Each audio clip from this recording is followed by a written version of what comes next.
छत्तीसगढ़ में हुए नगरीय निकाय चुनावों में कांग्रेस की करारी हार के बाद पार्टी के भीतर असंतोष खुलकर सामने आ गया है। पार्टी के वरिष्ठ नेता अमरजीत भगत ने हार के लिए कांग्रेस के शीर्ष नेतृत्व को जिम्मेदार ठहराया, जिससे यह स्पष्ट हो गया है कि संगठन के भीतर गहरे मतभेद हैं। भगत का आरोप था कि पार्टी का नेतृत्व सही दिशा में काम नहीं कर पा रहा है और जमीनी स्तर पर कार्यकर्ताओं की उपेक्षा की जा रही है। इस तरह के आरोपों ने कांग्रेस की अंदरूनी कला को उजागर कर दिया है, जिससे पार्टी की चुनावी रणनीति पर भी सवाल उठने लगे। वहीं प्रदेश कांग्रेस अध्यक्ष दीपक बैज ने हार की जिम्मेदारी भाजपा और सरकारी तंत्र पर डालते हुए कहा कि चुनाव निष्पक्ष नहीं हुए और भाजपा ने सत्ता का दुरुपयोग किया।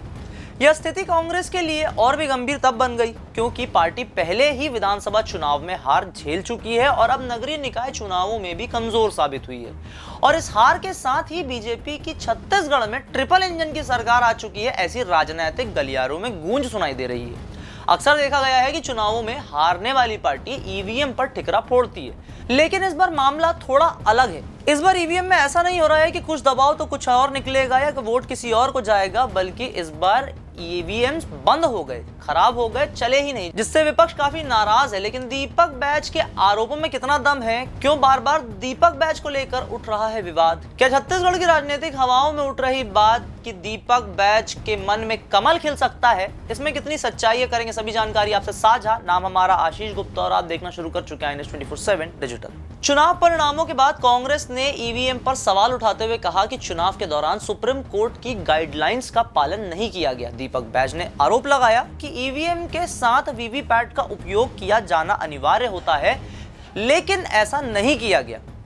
उनका कहना था कि चुनावी प्रक्रिया में गड़बड़ी हुई और भाजपा ने सरकारी मशीनरी का इस्तेमाल कर अपने पक्ष में नतीजे सुनिश्चित किए हैं। मतदान के दौरान तकनीकी खामियों की बात करते हुए उन्होंने कहा कि कई मतदान केंद्रों पर ईवीएम ठीक से काम ही नहीं कर रहा था, जिससे चुनाव की निष्पक्षता पर संदेह उत्पन्न होता है। कांग्रेस के इन आरोपों ने राज्य की राजनीति में नई बहस को जन्म दिया है, क्योंकि चुनावी प्रक्रिया पर सवाल उठाने से मतदाता भी प्रभावित होते हैं और चुनावी संस्थाओं की साख पर भी असर पड़ता है। इन सारी बातों पर पक्ष की पार्टी यानी कि भाजपा की क्या प्रतिक्रिया है, एक नजर इस पर भी डालते हैं। कांग्रेस के इन आरोपों के जवाब में भाजपा ने सख्त रुख अपनाते हुए कहा कि कांग्रेस अपनी हार स्वीकार नहीं कर पा रही है और हार के लिए बहाने ढूंढ रही है।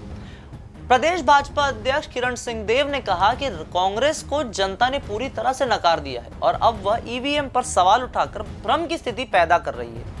उन्होंने यह भी कहा कि कांग्रेस की रणनीति हमेशा संवैधानिक संस्थाओं पर सवाल उठाने की रही है, जिससे जनता में गलत संदेश जाता है। वहीं वन मंत्री केदार कश्यप ने कांग्रेस पर कटाक्ष करते हुए कहा कि पार्टी के पास अब कोई ठोस मुद्दा नहीं बचा, इसलिए वह हर हार के बाद ईवीएम को दोष देने लगती है। भाजपा का कहना है कि जनता ने विकास के एजेंडे पर वोट दिया और कांग्रेस को आत्मचिंतन करना चाहिए कि लगातार चुनावों में वो क्यों हार रही है, बजाय इसके कि वह ईवीएम या चुनावी प्रक्रिया पर सवाल उठाए।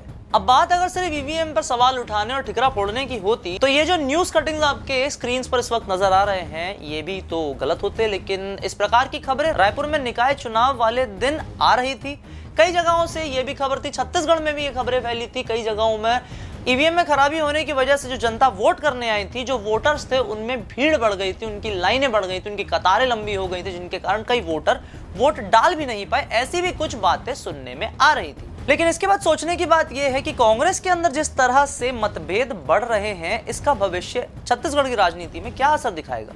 नगरीय निकाय चुनावों के बाद कांग्रेस के भीतर बढ़ते असंतोष से यह स्पष्ट हो गया है कि पार्टी में अंदरूनी संकट तो है। अमरजीत भगत जैसे नेताओं का नेतृत्व पर सवाल उठाना यह दिखाता है कि पार्टी में अनुशासन की कमी है और शीर्ष नेतृत्व कार्यकर्ताओं से कट चुका है। प्रदेश में कांग्रेस की लगातार हार से पार्टी कार्यकर्ताओं का मनोबल गिरा हुआ है, जिससे आने वाले चुनावों में पार्टी की संभावनाओं को और नुकसान हो सकता है। कांग्रेस के लिए यह आत्मविश्लेषण का समय है कि उसे अपनी रणनीति में क्या बदलाव करने की आवश्यकता है।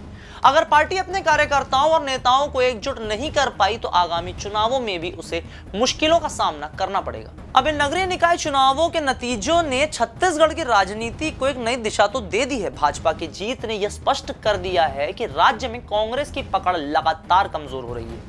विधानसभा चुनावों में हार के बाद नगरीय निकाय चुनावों में भी कांग्रेस को बड़ा झटका लगा है, जिससे यह सवाल भी उठने लगे हैं कि क्या पार्टी अगले लोकसभा चुनावों में भी चुनौती पेश कर पाएगी।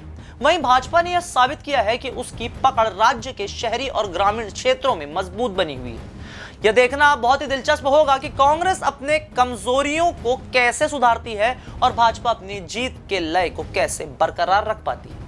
आगामी चुनाव में दोनों दलों की रणनीति पर नजर बनी रहेगी और इन पूरे के पूरे मामले को लेकर कांग्रेस और बीजेपी जो भी मतभेद, जो भी अपडेट है, INS 24/7 डिजिटल आपके सामने लाता रहेगा। तो ये वीडियो अगर आपको पसंद है तो इसे लाइक करें, शेयर करें, अपने दोस्तों को अवेयर करें, चैनल को फॉलो, सब्सक्राइब करना ना भूलें।